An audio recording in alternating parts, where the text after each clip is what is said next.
Ainda falando do agronegócio, há 71% de probabilidade de que ocorra o fenômeno climático Laninha, que pode começar a se formar em outubro e deve durar até fevereiro de 2026. Esse dado é da Administração Oceânica e Atmosférica Nacional dos Estados Unidos. O fenômeno costuma causar seca no sul do Brasil, chuvas acima da média no norte e no nordeste e instabilidade nas precipitações nas regiões sudeste e centro-oeste. Para tentar explicar para a gente os impactos da Laninha aqui no agronegócio brasileiro, a gente conversa agora com Felipe Reis, analista de safra da Earth Daily. Seja muito bem-vindo e boa tarde, Felipe. Boa tarde, Vitor. É sempre um prazer aqui participar do programa com vocês. O prazer é nosso. Felipe, queria começar entendendo exatamente esse cenário, dada a importância, por exemplo, da região centro-oeste, evidentemente também sudeste, sul e o nordeste, enfim, todas elas para o agronegócio brasileiro, pensando exatamente nessa probabilidade de chuvas irregulares no Rio Grande, na região sul, a região sudeste com essa possibilidade de ondas de frio, temperaturas abaixo da média que a gente vem registrando, e na região norte essas chuvas também acima da média. Eu queria entender exatamente como é que a gente pode mensurar o impacto para essas regiões especificamente, pensando, por exemplo, na região sul, que já foi bastante afetada pelas chuvas do ano passado, né? Certo, vamos começar aí primeiro com a região sul. Isso porque quando a gente fala de um fenômeno Laninha, se sempre associa bastante com a soja. Por que que isso é importante não apenas para o Brasil, mas sim para o mundo como um todo? O Brasil ele é o maior produtor de soja do mundo, né? Então, a gente tem os Estados Unidos como grande produtor, produzindo em torno de 120, 125, entre a 115 e 125 milhões de toneladas nos últimos anos, mas o Brasil deve produzir aí 175 milhões, possivelmente no próximo ano. Esse ano, uma produção de 170 milhões, uma produção aí significativamente maior. E quando a gente fala de fenômeno Laninha, impacta muito o sul, região sul do Brasil. A região sul do Brasil é responsável por mais ou menos aí 26% da produção nacional, principalmente o Rio Grande do Sul e Paraná. Santa Catarina com uma produção um pouquinho menor, mas somando os três estados do sul, aí cerca de 26% se a gente olhar para a média dos últimos 5 anos. Esses 26%, eles representam uma produção maior do que a produção nacional da Argentina, a produção argentina. Tá? A produção da Argentina nos últimos 5 anos, na média, girou em torno de 43 milhões de toneladas, enquanto o sul do Brasil produzindo aí em torno de 45, 46 milhões de toneladas na média dos últimos 5 anos. E isso pode aí se repetir caso a gente tenha 175 milhões, 170, 175 milhões de toneladas na próxima safra. O que acontece com o Laninha? Ele traz aí instabilidade climática para essa região, principalmente o Rio Grande do Sul, provocando chuvas abaixo da média. Quando a gente olha os últimos Laninhas significativos, tá? Então a gente teve aí uma fortíssima quebra de safra na safra 21-22, 2021-2022. A soja semeada no fim do ano de 2021 e colhida ali em 2022. Uma seca, principalmente nos estágios de floração e enchimento de grãos das lavouras de soja, resultou essa quebra de safra. Por que é importante saber essa seca, o estágio da lavoura?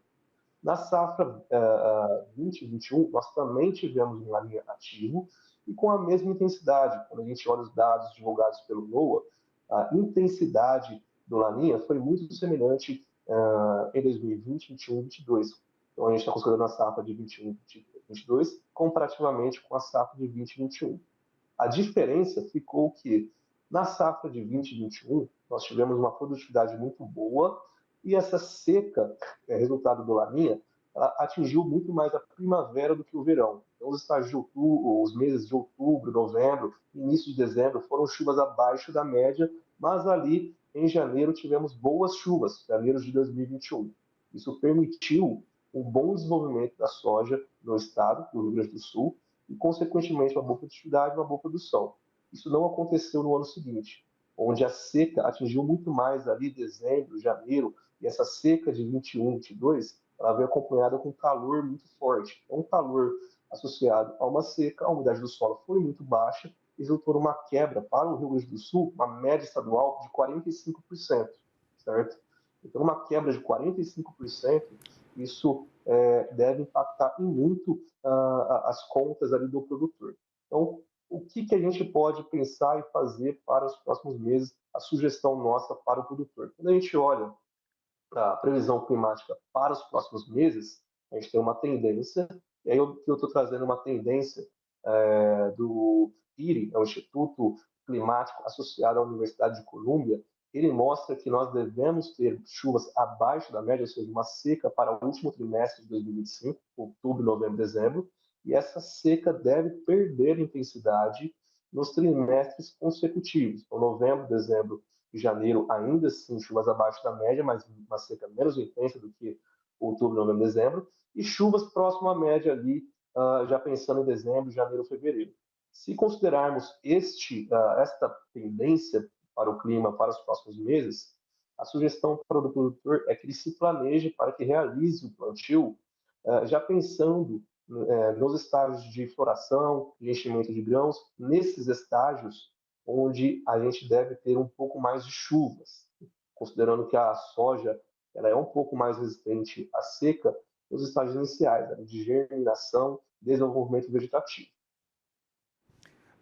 Felipe, eu queria entender o comportamento também para, por exemplo, cana-de-açúcar e café, né? Pensando na região sudeste, chegando evidentemente também à região nordeste, exatamente pensando nesse, principalmente aqui na região sudeste, nessa temperatura abaixo da média. Qual que deve ser o impacto para as safras?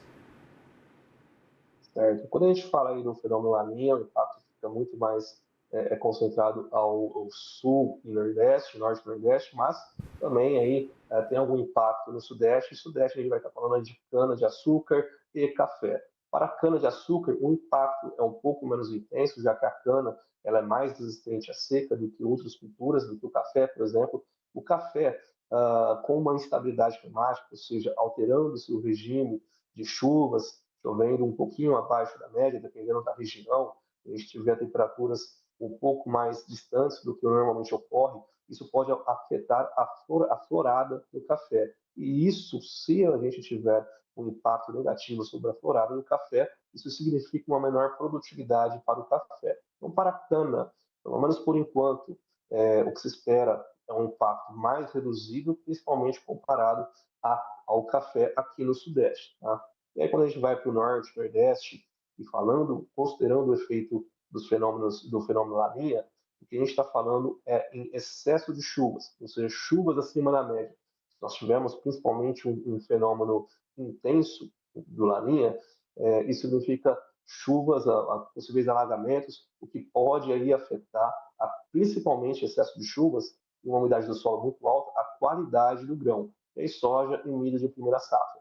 E só para deixar claro, quando eu falo de intensidade do fenômeno Laninha, apenas para entender um pouquinho melhor o que é esse fenômeno, tem uma região do Oceano Pacífico denominada Ninho 3.4. Nessa região é onde se faz a medição da temperatura da superfície do Oceano Pacífico nessa região. Quando a temperatura da superfície do Oceano Pacífico nessa região está aí abaixo da sua normalidade, em torno de 1 grau ou mais abaixo da sua normalidade, então nós temos um fenômeno Laninha ativo. Claro que deve ficar abaixo da normalidade por 3 meses consecutivos. O oposto seria o fenômeno El Niño. Então, quando a temperatura da superfície do Oceano Pacífico está aí 0,8, 1 grau Celsius ou mais acima da sua normalidade, é o fenômeno El Niño. E quanto maior essa diferença, mais intenso é o fenômeno. Então, hoje, a previsão é em torno de 1 grau Celsius, o que iria caracterizar o fenômeno Laninha moderado, não intenso. Abaixo disso, começa a ficar um pouquinho mais forte, e aí a gente tem umas consequências climáticas ainda mais intensas, ou seja, chuvas ainda mais volumosas para o norte e nordeste e uma seca ainda mais intensa para o sul do país. Cenário complicado, né? A gente conversou aqui com Felipe Reis, analista de safra da Earth Daily. Te agradeço muito, Felipe, pela disponibilidade de conversar com a gente aqui no Money. Eu que agradeço.